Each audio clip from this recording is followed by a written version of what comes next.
This program is based on true events. Certain scenes and dialogue have been dramatized, and it may even cause nightmares.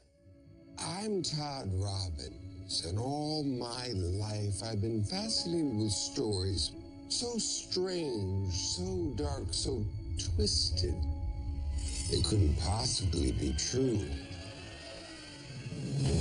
I have 3 of them for you. I once reported a murder. The lack of sleep and the nightmare it brings. A strange ritual, unsettling to the living and the dead. It's supposed to be a place of peace. And a dark secret that brought death and more death. But rest assured, the stories you're about to see actually happened. And we are so sorry for your loss. I guess they're nightmares that have already come true. Who did this to you?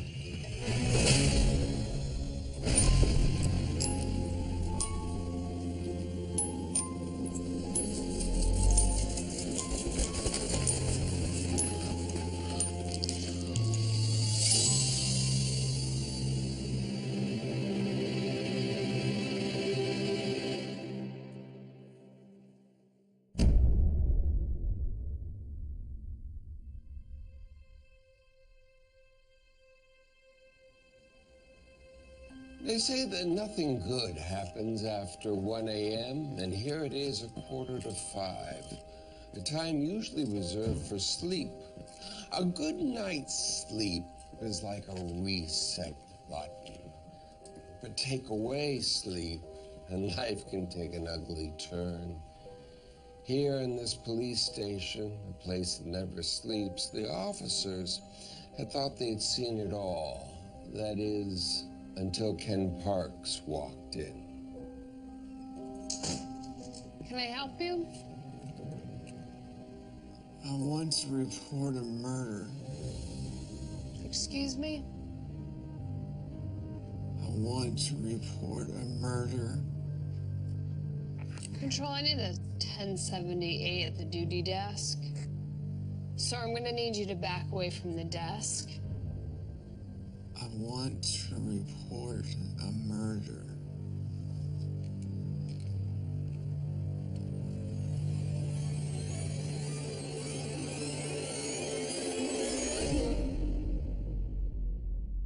To everyone who knew him, Ken Parks didn't seem like the kind of guy who would end up in a police station in the middle of the night reporting a murder.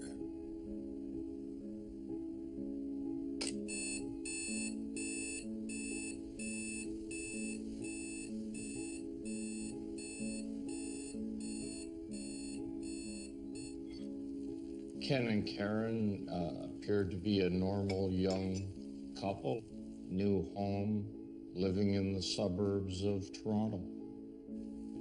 But recently, Ken was withdrawn and distracted. I'm sorry. I didn't sleep a wink last night. I just need coffee. And it didn't go unnoticed by his wife, Karen. Ken, is there something going on?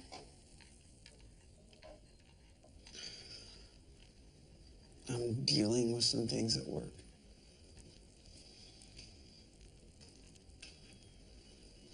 But I've got them under control.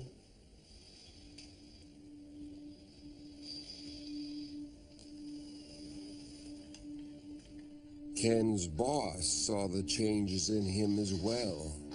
Ken. Ken. Ken. Oh, geez, sorry, Bill. I didn't hear you. I was just in your office. Are you forgetting something? Something tells me that I am, and that you know what it is. Yeah, I do. It's your projections for the Boston account. You remember those? Projections, accounts, also known as your job?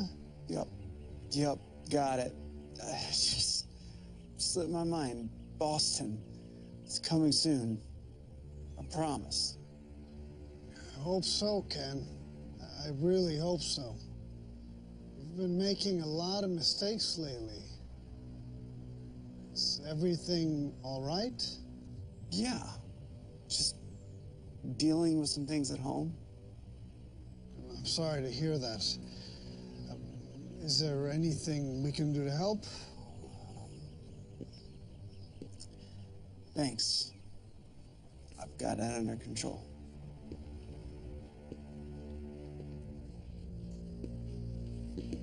Saying one thing to your boss, another thing to your wife. What's really going on here? The answer to that can be found where Ken disappears to every evening after work. All right, shooters up. Go. All right, guys. 10, big one.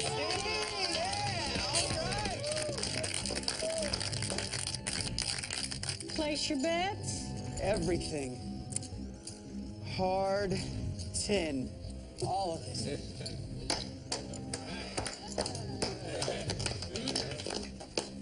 Okay, shooter is up.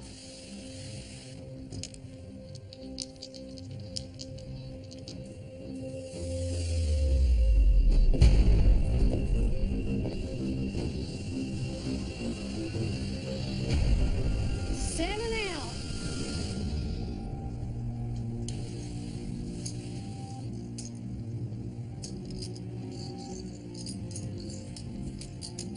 He did have a gambling problem for sure. He began to lose money, and he thought the way to get back the money that he had lost was to keep gambling to get the big win.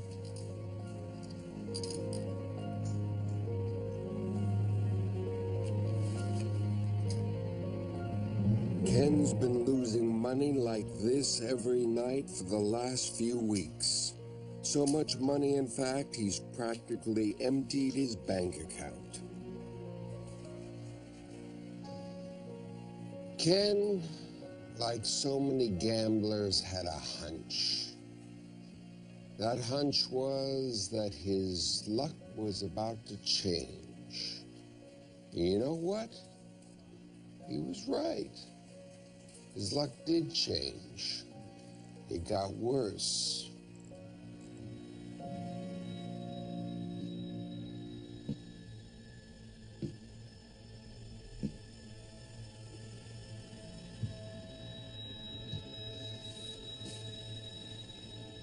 Trouble at work, gambling losses, a mortgage, bills and other financial obligations. It's enough to keep any man up at night. By day, he was struggling to keep up with his work. By night, there were losses at the casino, followed by regret, worry, and insomnia. Night after sleepless night starts to really take a toll on Ken.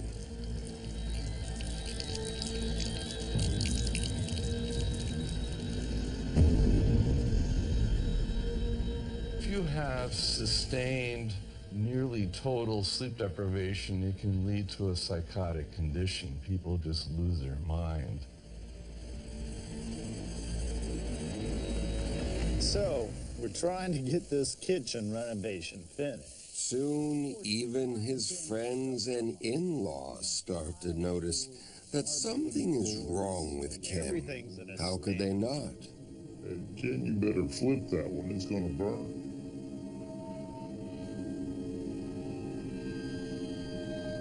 Ken?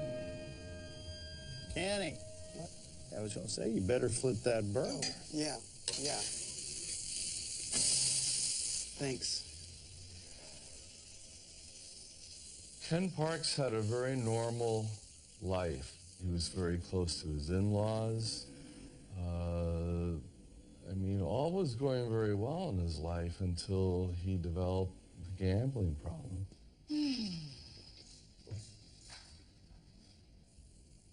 Honey, is Ken okay? He seems seems a little off. He's been under a huge stress at work and hasn't been sleeping much, to be honest with you. Last week, I found him walking around the living room at like 3 o'clock in the morning. Like he was sleepwalking or something.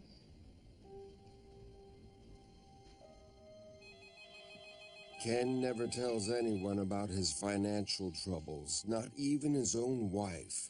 Instead, he looked for a way to erase his gambling debts without anyone finding out just how far down he'd gone. $7 grand for Clarendon Limited.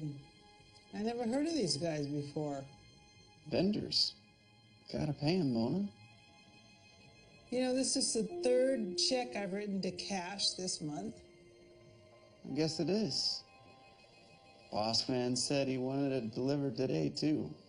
Can't say why. Okay. That's the plan.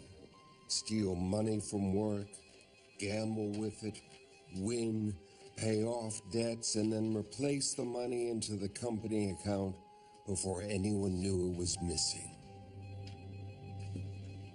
There was a problem with this plan. Actually, two problems. First, it was illegal, of course. And second, Ken was a terrible gambler. He lost all that money, and even more.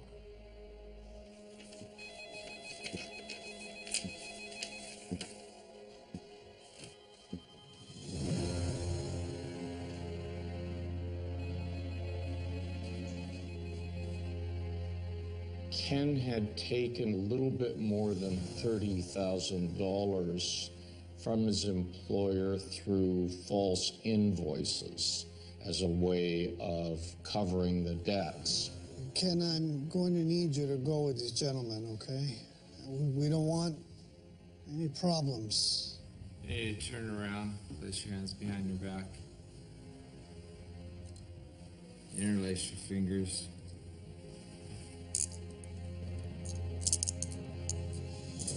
That had been discovered.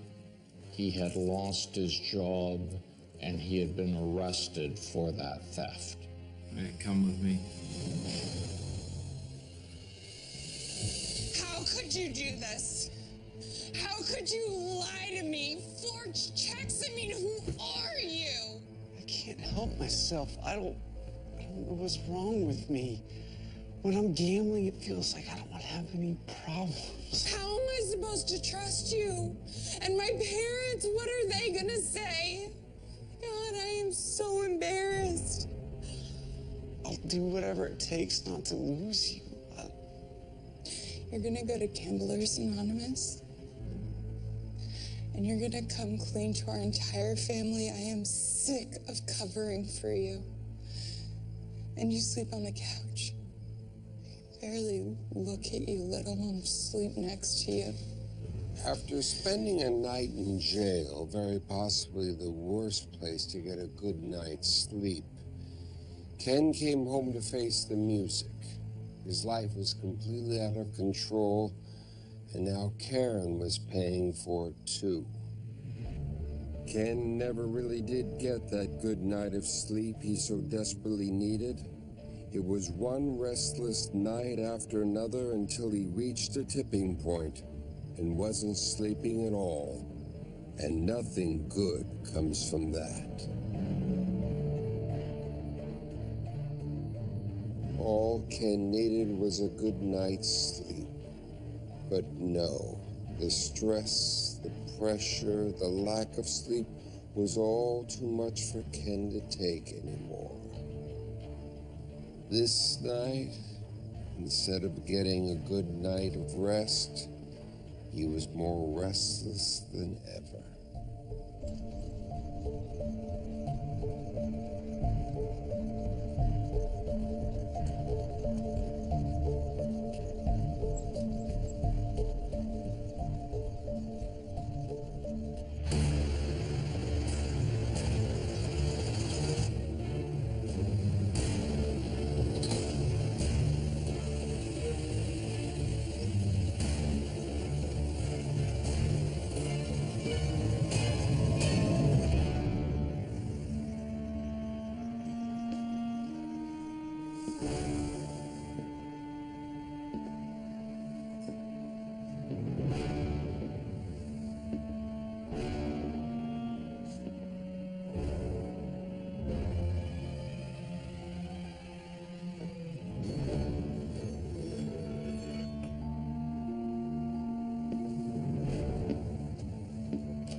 Night after night, Ken Parks hadn't been getting any sleep. Embezzling money from work to support his gambling addiction had got him fired, and pretty soon his life had spun out of control.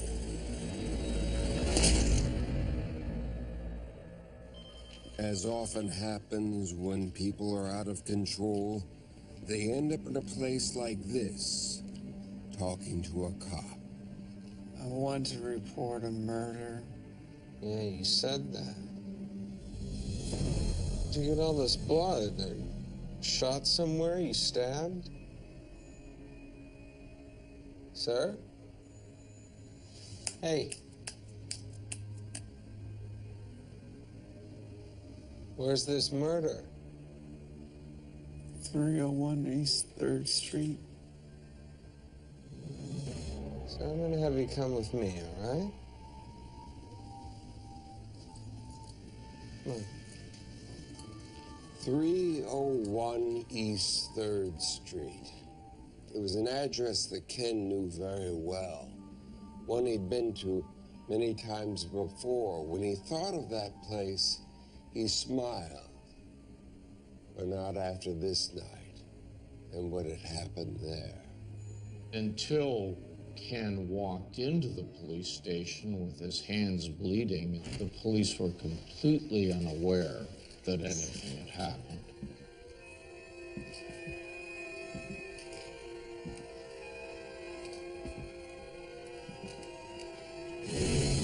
The victim was an older woman. She was found 6 feet away from the bed and had sustained blunt force injuries to her nose, eye, and skull. Dispatch Unit 5.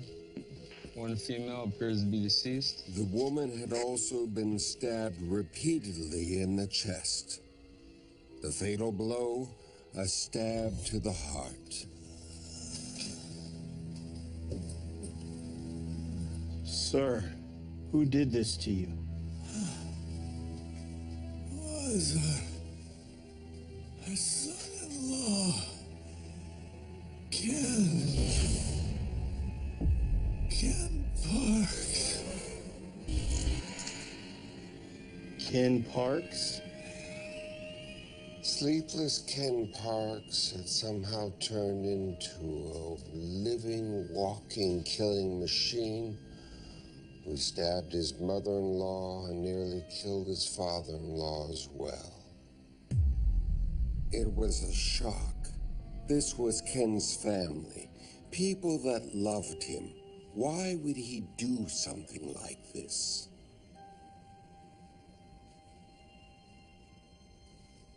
I started hitting her with a tire iron. And what did you do to your father-in-law?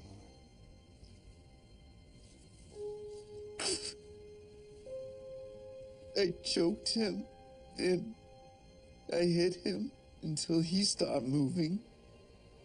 I think. Ken, why did you do it? That's just it. I don't know.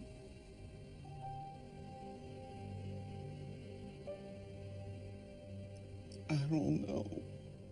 I don't know. 3 very unsatisfying words when it comes to the motive of a murder. But the truth is, Ken couldn't tell the police why he so brutally attacked his in-laws. Ken Parks was charged with murder and attempted murder. And in spite of his confession and his father-in-law's eyewitness account of the attacks, Ken pleaded not guilty. It seemed so open and shut, but Ken had a very, strange defense. He was sleepwalking. Ken claimed he was sleepwalking when he left the house that night. He was sleepwalking on the 14-mile drive over to his in-laws' house. He was sleepwalking when he got the tire iron and knife, went into the house, and attacked two people he said he loved, sleepwalking. That's a novel defense for a horrible crime. The funny thing is, this had all happened to Ken before. Well, not the murder, the sleepwalking. Ken Parks came from a major sleepwalking and parasomnia family. There was a very strong genetic component in him for sleepwalking. And in fact, when he was around 11 years of age, his mother found him one night with one leg hanging out a window as he was about to jump out a 6th floor window. So he would have died if she had not intervened. It was at that point that sleep experts were retained and consulted, and a full sleep study was done to see whether in fact he was a sleepwalker. Ken claimed that all the stress, the gambling debts, the embezzlement, the insomnia boiled him down from being a gentle giant into a real-life killing zombie. But really, is it possible that he did all that and didn't know he was doing it? Or is this a cold-blooded killer's desperate attempt to avoid a life sentence? Ken Parks, 5 times in the sleep lab, went from the deepest stage of sleep to wakefulness, and that's only really found in sleepwalkers. It's important to emphasize that all the positive findings in the sleep lab supporting the sleepwalking defense cannot be faked. People cannot fake anything while they're asleep. The severe lack of sleep combined with the stress he was under, Ken's brain had gone haywire. He lost control of himself, his thoughts, his actions, everything. His lawyers said Ken should not be convicted for something he couldn't control. Interesting. But what would a jury say to such a creative defense? Well, at trial, it was decided that Ken Parks had such an extraordinary set of factors for sleepwalking that could not be reproduced that he was let free. Yes, Ken was allowed to leave the courtroom a free man, go home and finally get some sleep. There was no motive. There was no motive for intentional murder, so I think the jury was left with no other conclusion than to say this was sleepwalking. After his acquittal, Ken and Karen divorced. Eventually, he was able to regain control of himself and control of his life. There was less stress, more sleep, and less sleepwalking. But still, the question remains, how is it possible that someone could kill and be completely asleep at the same time? No one can truly say. It makes you wonder, though. But it's nothing to lose sleep over.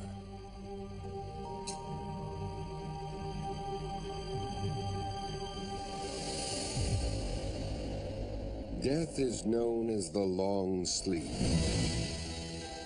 But as you will see in our next story, it doesn't mean you'll rest in peace. There are cults, satanic in nature. They try to communicate with the dead.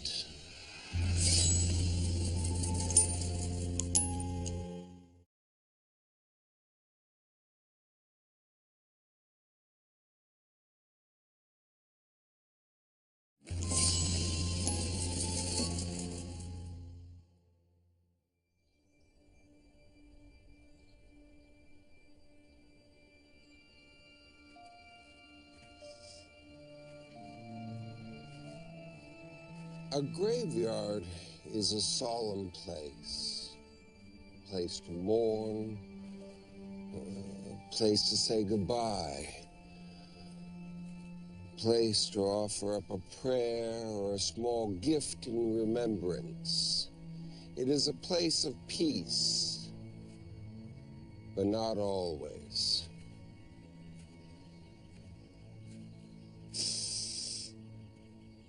Meet Natalie and Isaac Sultanoff, visiting the final resting place of their 10-year-old daughter, Tatiana, whose life was tragically cut short weeks earlier. We miss you, baby. So does Chester. He curls up on your bed and he meows for hours. He doesn't understand that you're gone. And neither do we.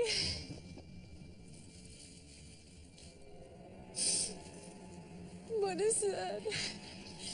It's a doll. It's a note attached.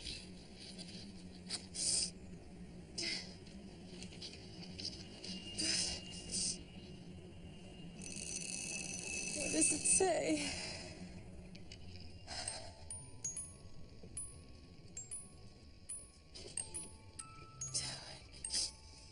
To Tatiana? My dear little lady, you must be so excited with Christmas so near. What kind of a person would leave these things on our Tatiana's grave? Don't let it get to you. Let's go. It seems that Tatiana's parents aren't the only one who've been visiting her grave to pay their respect. The note and the musical doll were the first of a string of strange messages left at this young lady's final resting place. After the parents continued to regularly visit the gravesite, these notes kept coming in. A great number of items that were left around that gravesite. Toys, flowers from other grave sites. And those notes that were left appeared to be handwritten. The handwriting was not different. It all appeared to be one individual.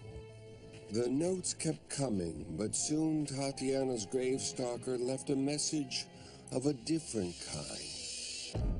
One far more disturbing. One that couldn't be ignored.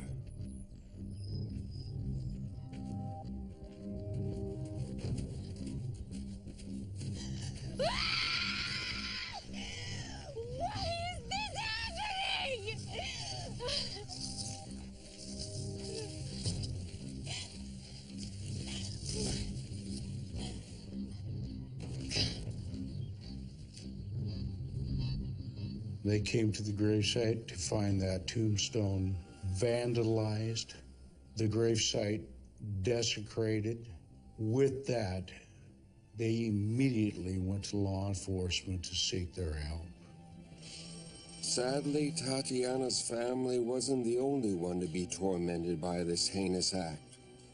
Over the next several months, detectives would receive 12 more cases just like it. One by one, the police were called to cemeteries to find more ransacked graves. That makes 12, all in this concentrated area there. And of great significance in the investigation was the fact that the grave sites that were disturbed were those that contained the remains of young females, ranging from the age of 3 to, I believe, the age of 15. Okay, so what are we gonna do? Some freak leaving notes and music boxes on a little girl's grave? That's out of my weight class. The detectives worked many tireless nights and countless weekends, interviewing anyone possibly connected with the case. As the weeks passed, they exhausted every lead. So they looked for someone that they hoped would have a better understanding of all this. And they found the right man, Professor Anatoly Moskvin, an acropolist, a graveyard scholar. Yeah, Professor, this is Detective Fomich. Hi, thanks so much for meeting us here. Not at all. This is supposed to be a place of peace. Mr. Anatoly Moskovin is a recognized expert in all things to do with cemeteries.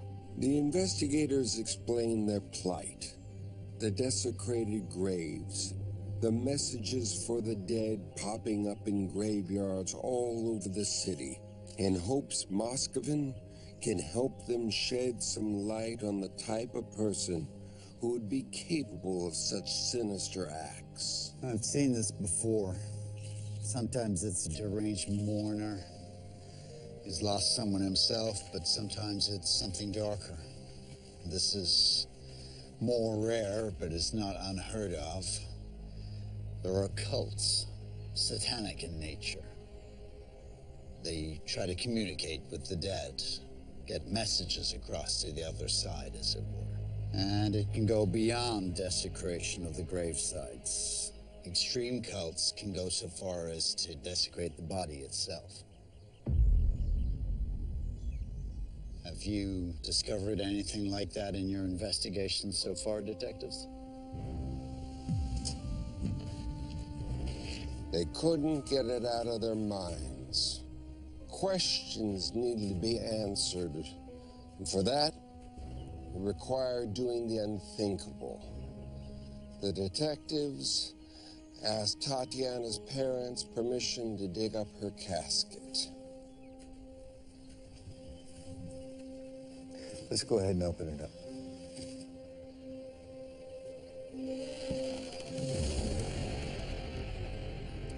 Exhumed and missing bodies? Someone was so depraved as to disturb the graves of girls who had already known such tragedy in their short lives, just as Professor Moskovin had foretold. Hoping Moskovin could provide some information, police visited his home. Hello, can I help you? We're looking for Anatoly Moskovin. Come on, I'll take you to him. Turns out, Moskovin lived with his mother. Right this way.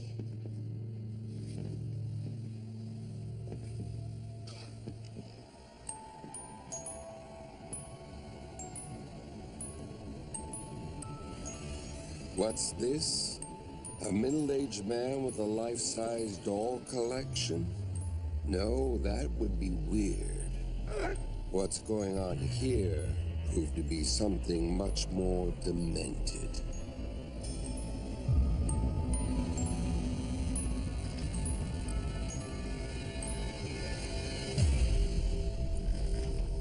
Detective Fudge. Moskovin was not only an expert on body snatching, he was a participant. Mr. Moskovin would enter into the cemeteries at night, exhume the remains, and at his home, he would start attempts at mummification. He would then dress them in very colorful clothing, position them around tables. He would sing to them, have tea parties, celebrate holidays. He was starting to build his own family, if you will. So the very man police enlisted to help solve the crime was the perpetrator himself. He was a demented, maniacal monster who mummified the bodies of children in a twisted attempt to bring them back to life.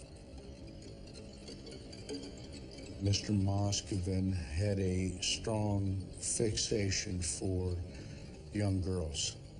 But what jumps out first, people think, oh, there's a sexual nature to this. And it was shown that that's not the case. He had a strong belief that if he was able to take them out of these graves, he would be able to bring them back to life and that they would be safe. So, who's ready for some tea? Do you want some tea? Moscovin turned the mummified remains into crude dolls that he collected the same way a little girl might. Even though I've been doing this for over 40 years, this particular case caused me to go, are you kidding me? Never underestimate what human beings do to one another or what they do by themselves. What's happening, he asked Radno, who arrived straight from the chamber. The mood is very good, replied the most intriguing detail in this strange and unnerving story is that the professor helped the police solve a crime that he committed. Was it a cry for help? He did end up in a mental institution. Or perhaps he wanted to get caught so that the whole world would become aware of his mummified little beauties and appreciate and love them the way he did. Moscovin is getting plenty of help these days in an institution where they don't let you play with dolls.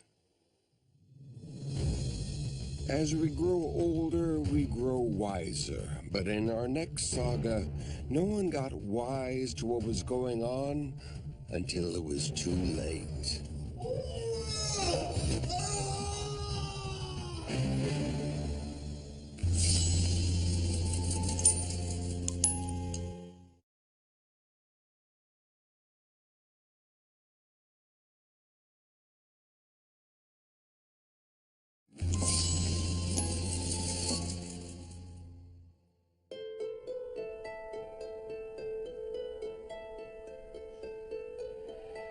Each day we wake up filled with the hope that today will be as good a day as yesterday, perhaps even better.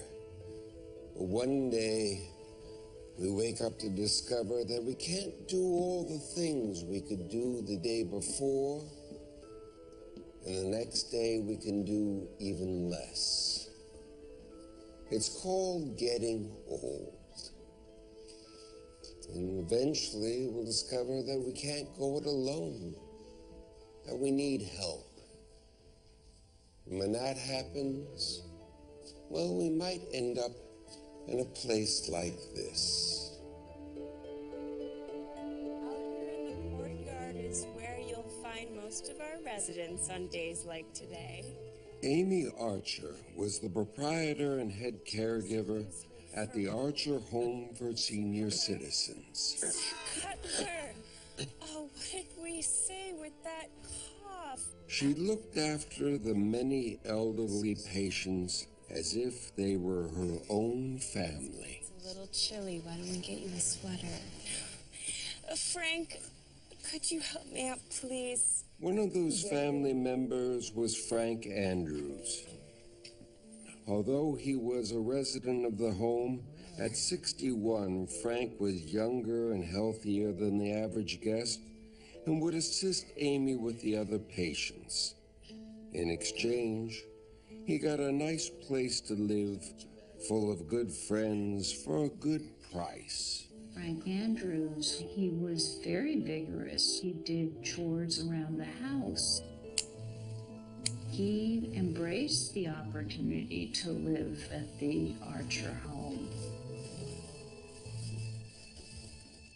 Another member of the Archer home was the staff physician, Dr. King. He treated all the residents anytime anyone was ill or needed medical care. Okay, sir. What are you doing?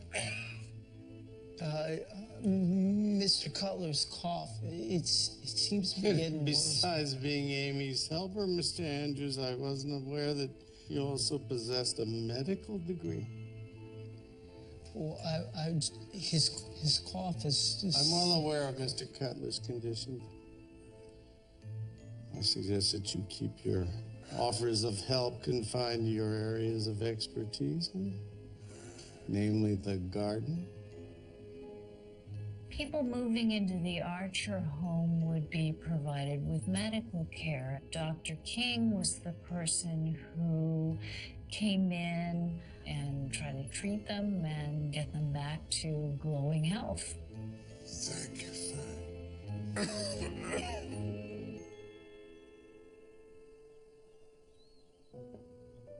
By all accounts, Amy and her staff provided competent and compassionate care for each resident. But like any old age home, dying was an unfortunate part of life. Never gets any easier, does it, Amy?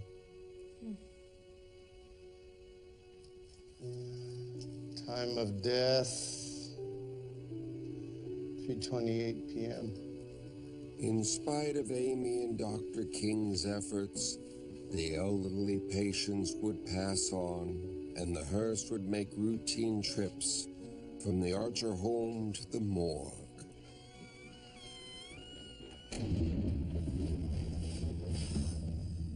But then something unexpected happened. Frank, the youngest and healthiest guest at the Archer home, awoke in the middle of the night.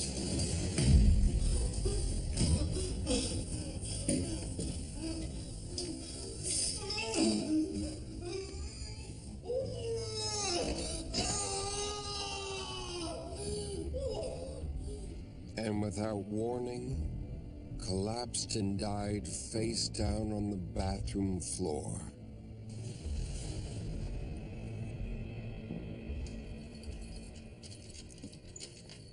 Fine as can be one day and then dead the next day?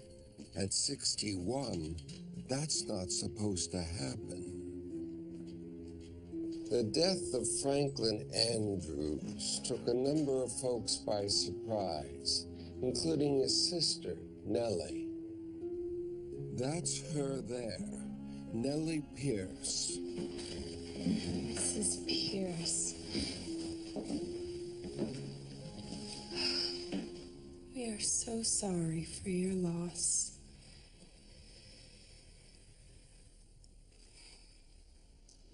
Doctor, what happened? Well, your brother slipped into a coma last night and never recovered. Nausea and vomiting, and it was just downhill from there. Terrible stomach pains. Stomach boils as well. I just saw him 2 days ago, and he was fine. He was healthy.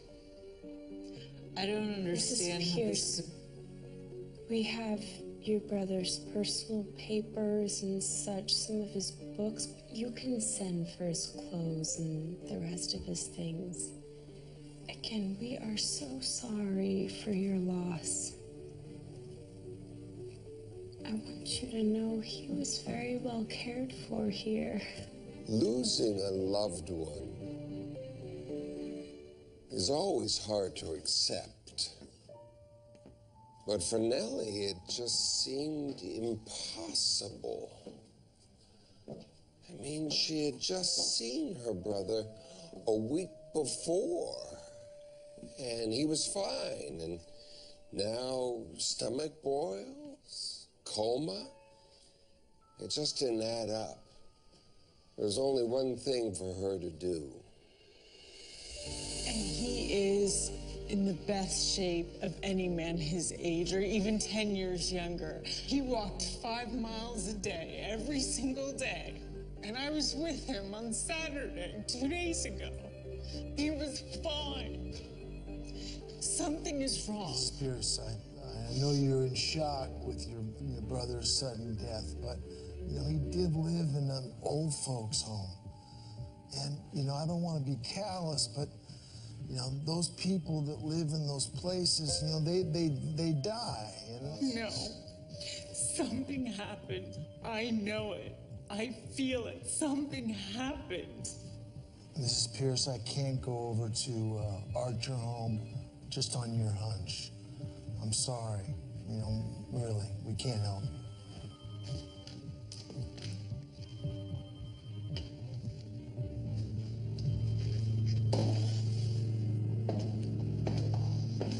Mrs. Pierce. Your brother, he was 61? Yes, he was 61, and he wasn't sick a day in his life. He didn't smoke, he didn't drink. Please, I'm begging you, please look into this for me. Okay, I can't promise anything, and my partner over there is probably right. But I'll look into it for you. Nothing official, okay? Thank you so much. Detective Huntington took pity on Nellie and decided to hear her out. It was the least he could do for this poor, grief-stricken woman. Hi, is Amy Archer? I'm Amy Archer. What did he expect to find? Oh, probably that an old man had died in a place where old men often die. But at least he could set Nellie's mind at ease. Well, do you have an office we might be able to talk in? Please. All right, thanks. So, on Frank Andrews, what can you tell me? Well, not much, really. Everyone liked him. I'm sorry, I'm not used to policemen being here. Is this an investigation? No, just checking the facts. His sister said that he was healthy as a horse. What's your take on it? Well, the fact of the matter is this was not the first time that Frank Andrews complained of stomach pain. His condition worsened and he slipped into a coma. It's not the first time? So he'd been sick before? Yes. The families of our patients are sometimes shocked by death. We rarely are. This is the last stop for all of our patients. They come to us already very old and sick. But Frank Andrews wasn't old. And according to his sister, he wasn't sick. Detective Huntington had a hunch that something wasn't adding up. So he had all the death certificates pulled from the last year at Archer Home. Whoa. What are these? The death certificates you requisitioned from Archer Home. These are the death certificates for 1 year? No. This is just from the last 6 months. You kidding me? And so at that point, they began their investigation into the death records and the comparisons between the death rates. And what they found was rather astonishing. Hey, Jim. What's up? I got something on that Andrews case. Case? There's no case here, my friend. Yeah, well, not yet. But I went through all the death certificates, and I found a... Certificates, plural. What have you been doing? Look, all right, I know what you're gonna say. I read it to old folks' home, people are supposed to be dying. Agreed. But from heart attacks and dementia and old age. But that's not how they're dying. All right, I'll take the bait. How are they meeting their maker at Archer Home? Look at this. Vomiting, extreme nausea, stomach boils, death. Extreme nausea, stomach pain, boils, coma, death. When you stare at a pattern long enough, well, eventually everything else just fades into the background. After a while, all you can see is the pattern. Not one incident of heart attack, cancer, or anything else. And you know what else they all have in common? What? There's one name on every single one of these death certificates. That's somebody we're gonna have to go see.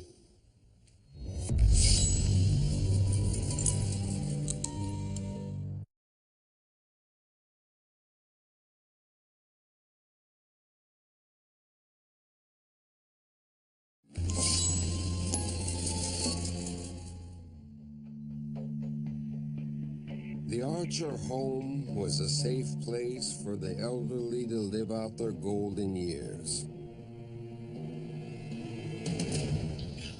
But after the mysterious death of one of their healthier patients, the police were called to investigate.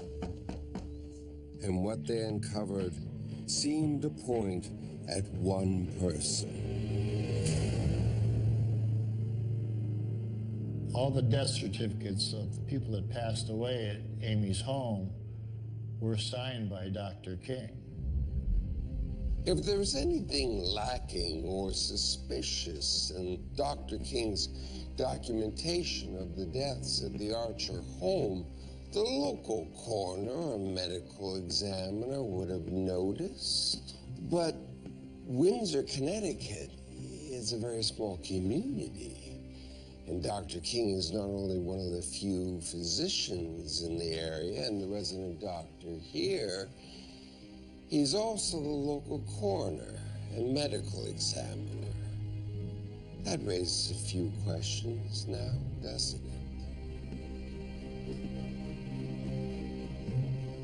it? Franklin Andrews?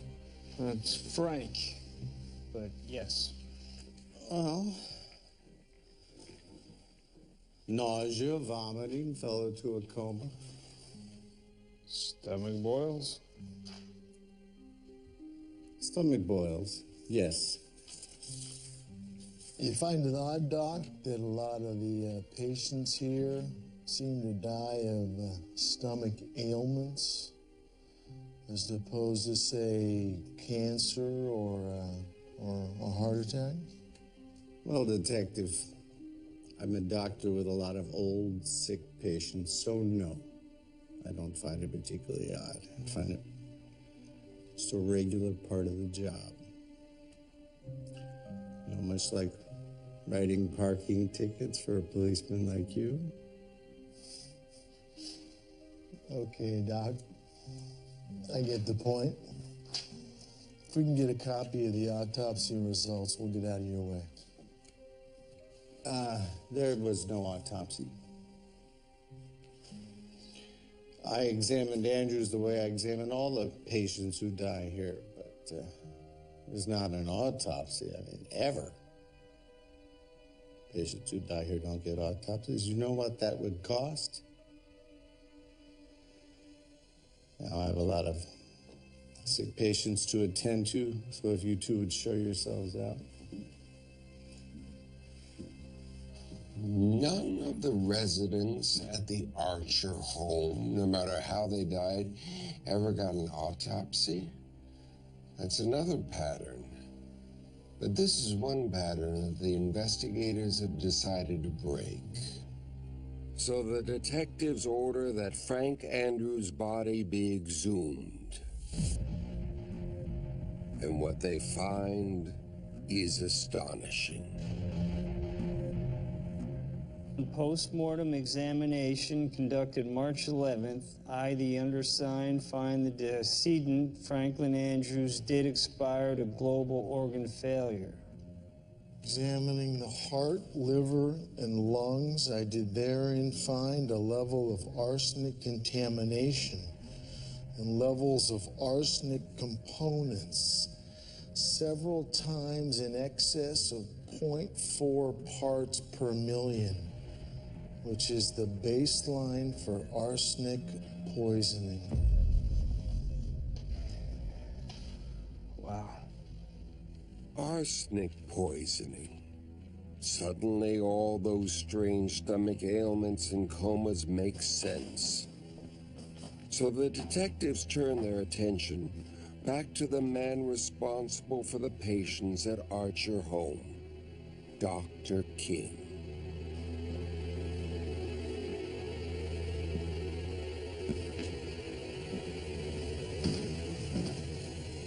Gentlemen? Dr. King, can we have a word with you? Certainly. Do you know how much you spent last year on arsenic? Are you insinuating? I didn't buy that arsenic for myself. Why would I need it? Well, why is your name on every single arsenic purchase order for Archer Home? Because I'm a medical doctor. I have a license to buy it. And besides, I was told to buy it. By whom?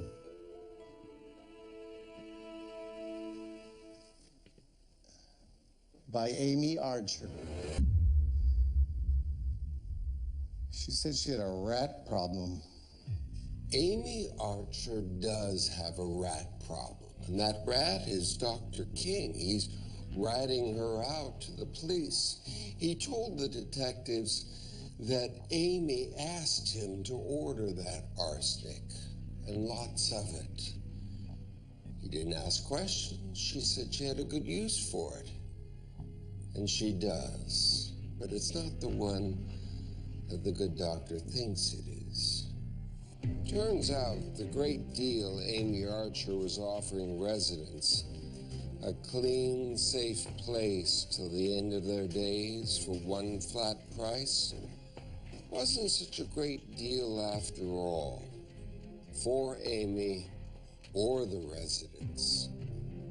Amy was running a home for the aged, and it was not a very good business model because it required turnover, and the only way Amy could do that was to expedite the demise of some of her residents, and she did that rather efficiently. So it wasn't Dr. King after all. Kind-hearted, caring Amy Archer couldn't wait for vacancies. She had to make them. Amy had a maniacal plan to sustain her business model. She would dose her unsuspecting guests with arsenic poison.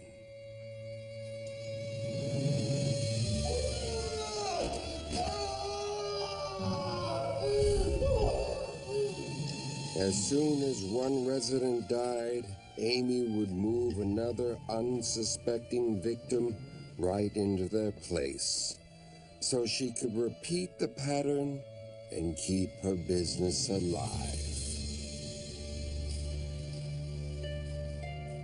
An investigation revealed that Amy Archer had poisoned some 60 of her own residents.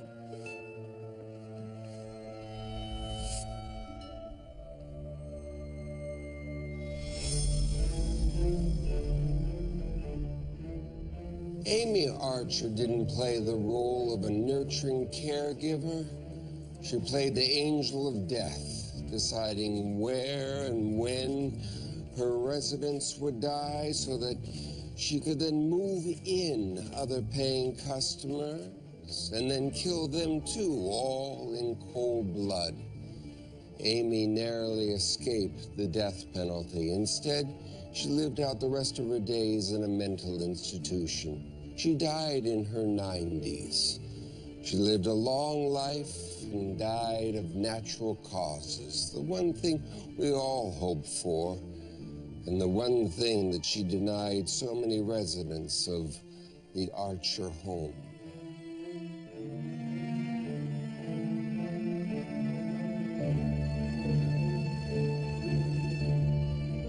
I told you all these stories were strange. And don't worry, I have plenty more. Until then, may all your nightmares come true.